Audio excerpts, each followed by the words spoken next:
Olá, terceiro ano, tudo bem? Bom, nessa aula de inglês de hoje eu vou falar um pouquinho para vocês a respeito da nossa primeira atividade avaliativa de inglês, tá? Desse terceiro bimestre. Então, assim como a maioria das atividades, né, eu sempre cobro de vocês uma interpretação de texto. Então, nessa atividade eu coloquei as 3 primeiras questões, são questões de múltipla escolha, para que vocês assinalem a resposta correta de acordo com o texto que inicia a nossa atividade avaliativa, ok? Em relação ao conteúdo gramatical, nessa atividade eu cobrei a questão da active e da passive voice.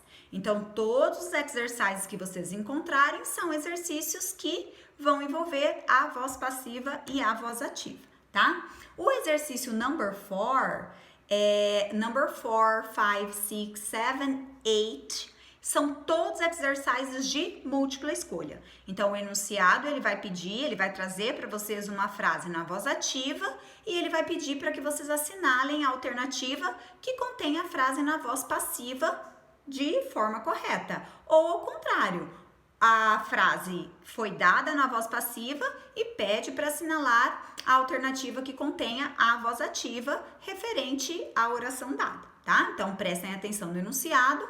Lembrem sempre que os exercícios de múltipla escolha apresentam apenas uma alternativa correta. O exercise number 9, nós praticamos bastante, são frases, todas estão na voz ativa e vocês vão reescrevê-las passando para a voz passiva, tá? Lembrem daquela troca, né, que nós temos que fazer do sujeito com o objeto e o tempo verbal. Lembra aquela tabelinha que vocês tinham na apostila mostrando, né, o uso do verbo to be no presente, passado, futuro, o verbo principal na terceira coluna, tá? Então, todas essas frases vocês vão reescrevê-las da voz ativa para a voz passiva. O exercício número 10 é a mesma coisa, só que eu dei a frase na voz ativa, por exemplo, a letra A tá assim: I have eaten pizza. E você vai pôr na voz passiva. Só que eu já comecei para vocês a frase, eu já troquei o sujeito com o objeto.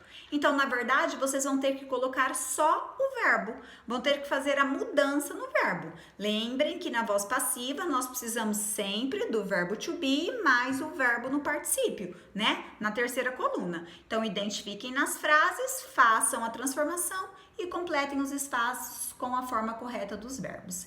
E o último exercício também é uma questão de múltipla escolha. Vocês têm a frase na voz ativa, na frente vocês vão ter a frase na voz passiva, só que ela está incompleta, e aí vocês vão assinalar a alternativa correta com a forma correta dos verbos para completar as frases que estão incorretas, ok? Então, todas as questões são relacionadas a voz passiva e voz ativa.